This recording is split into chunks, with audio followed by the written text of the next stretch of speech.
ప్రగణించుస్తున్నాం. జగిత్యాల జిల్లా మెట్పల్లి మండలం పెద్దాపూర్ గురుకుల పాఠశాలలో పాము కాటు కలకలం సృష్టిస్తుంది. తాజాగా విద్యార్థి కాలుకు 2 కాట్లు ఉండడం సర్వత్రా ఆందోళనకు గురిచేస్తుంది. రాత్రి డిన్నర్ సమయంలో హ్యాండ్ వాష్ చేసుకునేందుకు వెళ్లిన 8వ తరగతి విద్యార్థి నవనీత్కు విషపురుగు కాటు వేసింది. ఇక కాలుకు నుంచి రక్తం రావడం కారణంతోనే వెంటనే టీచర్స్కు సమాచారం ఇవ్వగా కోరుట్లలోని ప్రైవేట్ ఆసుపత్రికి తరలించారు. కాలుకు 2 కాట్లు ఉండడంతో పాము కాటు వేసిందా లేక ఏదైనా విషపురుగు కుట్టిందా అనేది స్పష్టత లేదు.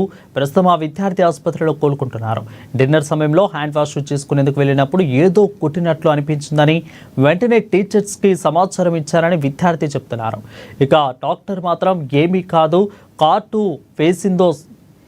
కాటు వేసిందో స్పష్టత లేదని, గతంలో జరిగిన సంఘటనలు దృష్టిలో పెట్టుకుని స్నేక్ బైట్గా అనుమానిస్తూ చికిత్స అందిస్తున్నామని తెలిపారు. గత ఏడాది పెద్దాపూర్ గురుకుల పాఠశాలలో పాము కాటుతో 2 విద్యార్థులు మృతి చెందగా మరో 3 విద్యార్థులు అస్వస్థకు గురై కోలుకున్నారు. తాజా ఘటనతో విద్యార్థులు పేరెంట్స్ ఆందోళన చెందుతున్నారు.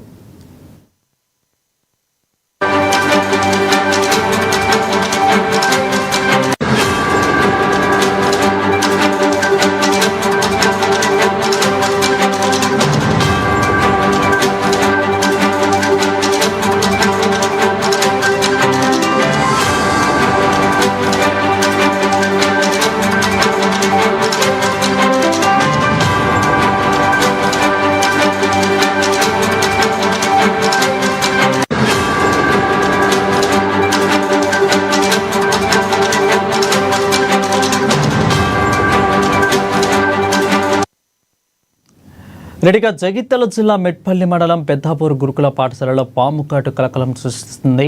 తాజాగా విద్యార్థి కాలుకు 2 కాట్లు ఉండడం సర్వత్రా ఆందోళనకు గురిచేస్తుంది.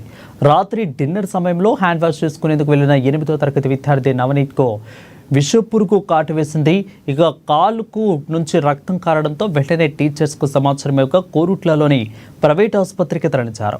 కాలుకు 2 కాట్లు ఉండడంతో పాము కాటు వేసిందా లేక ఏదైనా విషపురుగు కుట్టిందా అనేది స్పష్టత లేదు. ప్రస్తుతం ఆ విద్యార్థి ఆసుపత్రిలో కోలుకుంటున్నారు. డిన్నర్ సమయంలో హ్యాండ్ వాష్ చేసుకునేందుకు వెళ్ళినప్పుడు ఏదో కుట్టినట్లు అనిపించిందని వెంటనే టీచర్స్కు సమాచారం ఇచ్చారని విద్యార్థి చెప్తున్నారు. డాక్టర్ మాత్రం ఏమి కాటు వేసిందో స్పష్టత లేదని, గతంలో జరిగిన ఘటనలను దృష్టిలో పెట్టుకుని స్నేక్ బైట్గా అనుమానిస్తూ చికిత్స అందిస్తున్నామని తెలిపారు.